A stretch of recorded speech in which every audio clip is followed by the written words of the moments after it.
मुमुक्षु शब्द की व्याख्या ही है मोक्तुम इच्छु मुमुक्षु, जो छोड़ने की इच्छा रखता है।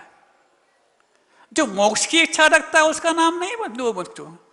यदि हमने मोक्ष की इच्छा रखने वालों को मुमुक्षु मान रखा है तो अभी आपको संस्कृत भी पढ़ना अनिवार्य है और उसके सही शब्दार्थ, अन्वयार्थ, भावार्थ सही तरीके से टटोलने की आवश्यकता है। जो छोड़ने का इच्छु है, जो छोड़ने की इच्छा रखता है, महाराज हम तो बहुत कुछ ज्ञान को जोड़ने की इच्छा रखते थे,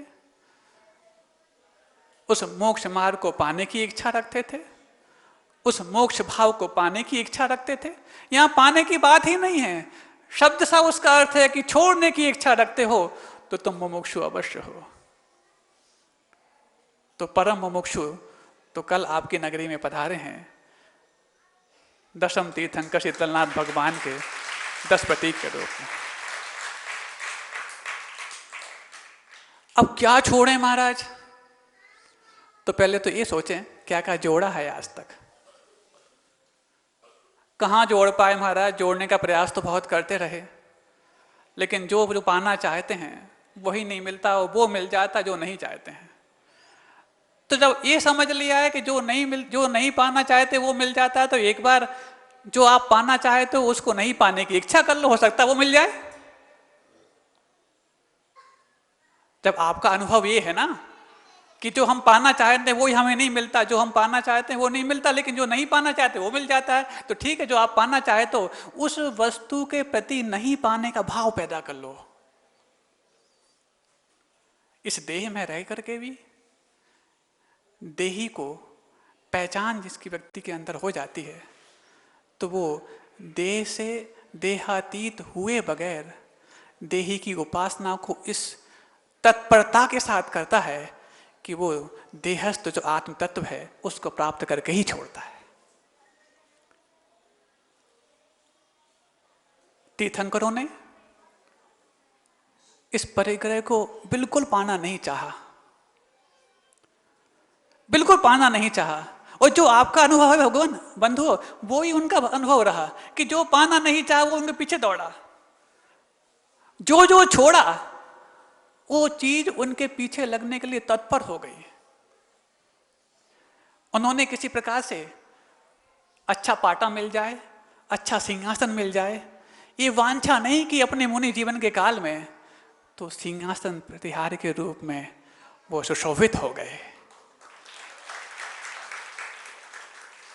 जब उन्होंने मेरे ऊपर पुष्प वृष्टि हो जाए, सुगंधित मंद पवन मेरे साथ साथ चलती चली जाए, और किसी नदी नाले को देख करके नाक नहीं सिकोड़ी, और किसी प्रकार से अच्छी इत्त फुलेल को देख करके नाक नहीं फुलाई, तो फिर देवोपुनीत दिव्य पुष्प वृष्टि उनके लिए समोसरण में प्राप्त हो गई। जब उन्होंने धूप पड़ रही हो, बहुत तेज बारिश हो रही हो, कोई छाता लगाना वाला मिल जाए, कोई छांव मिल जाए, किसी प्रकार के किसी भी कोई भी आतपत्र की जो आतप से त्राता बन करके सामने आता है, ऐसा आतपत्र किसी छत्र की अपेक्षा नहीं की, तो 1 2 नहीं 3 लोक के स्वामित्व के रूप में प्रकट हुए वो 3 छत्र उनके मस्तक पर सुशोभित हो गए। और जब उन्होंने कहीं कोई चलते चलते पथिक जब बहुत थकान महसूस करता है, तो रास्ते में किसी प्रकार से कुछ शरण मिल जाए, वो शरण भी वो शरण जो शरण पाकर के थकान बढ़े ना बल्कि थकान मिट जाए, तो ऐसे वृक्ष इत्यादि किसी प्रकार की अपेक्षा नहीं रखी, तो फिर देवोपनीत अशोक वृक्ष प्रातिहार्य उनको प्रकट हो गया। जो जो उनने छोड़ना चाहा, जिस चीज की कभी वांछा नहीं की, वो उनके पीछे लगने के लिए आतुर हो गया। और जब अच्छी मधुर ध्वनि को जी मुझे सुना दे, मेरी जय जयकार करने वाले लोग मेरे आसपास जुट जाएं, कोई मेरे लिए तिरस्कार की बात ना कहे, तिरस्कार करने वाले को तो मैं सुनूंगा नहीं, ऐसी अपेक्षा नहीं रखी, तब जाकर के उनके लिए दुंदुभी वाद्य के रूप में देवोपुनीत वो वाद्य उत्पन्न हुए जो पूरे समोसरण में व्याप्त उस माहौल को स्तब्ध कर देते हैं। ये सब चीजें क्या बता रही हैं बंधु? वही तो बता रही हैं जो आपका अनुभव है। आप भी जो पाना चाहते वो नहीं मिलता, जो नहीं पाना चाहते वो मिल जाता है। तो उनने भी वो ही नहीं पाना चाहा जो उनको प्रातिहार के रूप में प्रकट हो गया। और जब उन्होंने अपनी भाषा समिति का निर्दोष पालन किया, सत्य महाव्रत का निर्दोष पालन किया, तब उनकी वाणी में ऐसी प्रखरता प्रकट हो गई कि उनकी वाणी हर व्यक्ति के लिए दिव्य ध्वनि के रूप में मान्य हो गई। सत्य का पालन करना बहुत कठिन होता है। सत्य को अपनाना ही नहीं होता, बल्कि उस असत्य से बचना होता है जिस असत्य को लेकर के संसार अपनी माया जाल रच रहा है। और इसके बाद